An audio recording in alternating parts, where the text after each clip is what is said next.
What is going on, Jet fans? Matt O'Leary back with another video. OTAs and minicamp is over. The New York Jets are having a little bit of a break before training camp begins, but I wanted to talk about who I think are some of the biggest winners and losers on this roster after OTAs and minicamp. Now, losers a little harsh, but I'm just trying to differentiate between the two. Winners essentially stock up, losers essentially stock down. And we go from there. I have three for each. One of them's kind of cheated a little bit, is multiple, but they're grouped together on guys who I thought impressed me and their stock is rising, and guys who stock is falling a little bit. Now, again, this is minicamp and OTAs. It doesn't necessarily mean that it is going to transition to training camp and into the regular season, but I think it's appropriate to do some sort of update on where we stand right now with this team. The example that I always bring up is Chad Hansen, when he was, I think, entering his second year. I believe it was 2018, had a really, really strong spring in OTAs and minicamp, and then really didn't do anything in training camp and ended up getting cut. So just because someone has a really strong period during this time doesn't mean that it's going to carry over, and just because someone has a weaker one doesn't necessarily going to mean that it's carry over. But with that context in mind, let's get into it. Let's start with the winners. And to me, it's hard to talk about guys whose stock is rising and not mention Garrett Wilson first. In my opinion, based on all the reports and everything we've seen, he looked like the best player on the field during these practices. And Tanner Engstrand made it pretty clear that with the scheme they're going to be running, he's going to be the heavy focus in the offense. I would imagine that he runs away with the target share in the passing game, and he just spent every practice making play after play after play.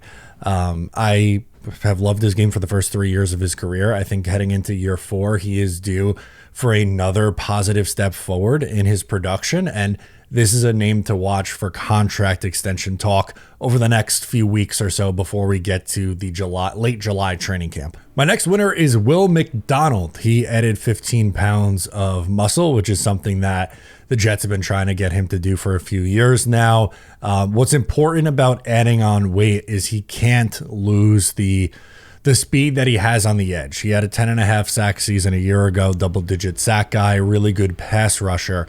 But an area he needs to improve is the run game. So him adding on that muscle and weight should help him not get pushed around as much in the run game. Steve Wilkes has talked about his improvement in that area. He's come away impressed with that. And honestly, for Will McDonald, I think a lot falls on his shoulders, especially when you consider Jermaine Johnson coming back from injury.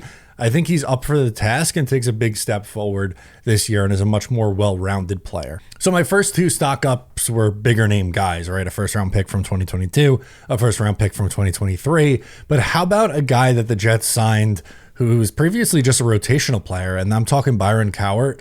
Last year, rotational guy for the Bears on the interior defensive line. He was really good in that role, and he might be due for a bigger role with the New York Jets. In minicamp and OTAs, he was consistently creating pressure next to Quinnen Williams, and by far, outside of Quinnen, obviously, but looking at interior defensive linemen, outside of Quinnen Williams, he was the one that stood out the most. And look, like, it's an open competition for who's going to play next to him. No one's name is written in stone. But coming out of OTAs and minicamp, it feels like Cowart has the lead right now. Again, that could change, but really, really strong start for him in 2025. And I'm hoping that continues and he, stands out and ends up being the guy going forward. Today's video is sponsored by Lofi, the best nicotine pouches on the market. Want to ditch the dipping tobacco? Switch to Lofi just like I did. 100% pure nicotine and always tobacco free. I personally like the wintergreen and mint flavors the best.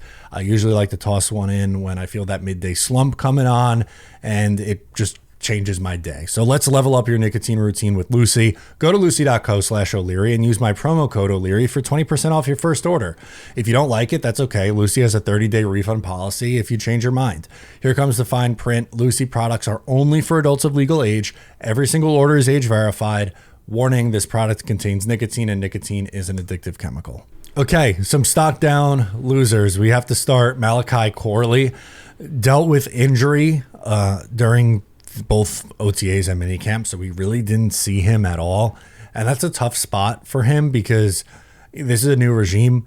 They don't really owe him anything. They weren't the the guys that took him in the third round pick and traded up for him and declared Malachi Corley no matter what going into day 2, they don't owe that loyalty to him. They're going to keep the best guys on this roster at each position, and they don't really care about draft status. But at the same time, like Arian Smith, who I thought about putting him on the winner list. He might be an honorable mention winner from OTAs and Minicamp. He shined so far, which is good.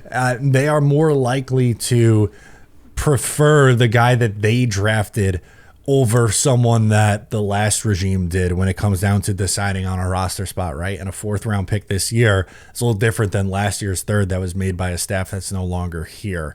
I do think Corley's going to be fighting for a roster spot. I hope he makes the team. I don't want to just completely give up on him yet, but not a great start for him. He's going to have to come on. He's going to have to come on strong in training camp. Next up, I have Brandon Stevens. He was going up against Garrett Wilson a ton. And Garrett got the better of him essentially every single time. And that's a tough ask, obviously, covering Garrett Wilson. But, you know, the reason why I think he's listed here is because they spent a decent amount of money on him in free agency, gave him a 3-year deal with an AAV of $12 million a year to be the cornerback 2. Then they draft AZ Thomas in the 3rd round.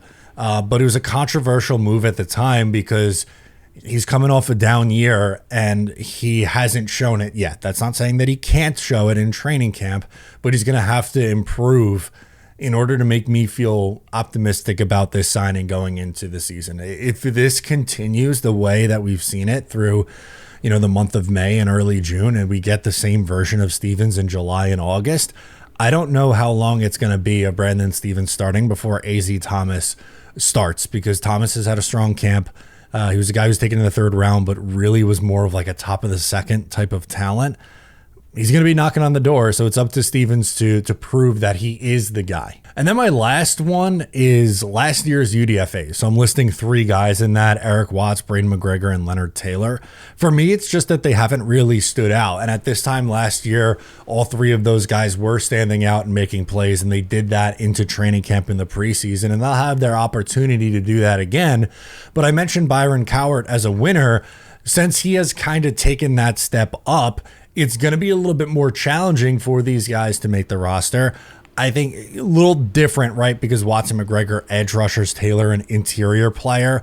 I think Taylor still makes this team. I think he will be used as part of the rotation. But if you're holding out hope that Leonard Taylor is going to be the starter, that seems like, again, just right now, but it seems like an uphill battle for him at this time. Could change in training camp. Watson, McGregor might have a tough time making this roster. If I'm betting, I think only Leonard Taylor makes it, maybe Watts. I would be very, very surprised if McGregor makes the roster this year. So that'll do it for me. Let me know who your winners and losers are from OTAs and minicamps. Sound off in the comments below. I'm Matt O'Leary, and I'll catch you next time.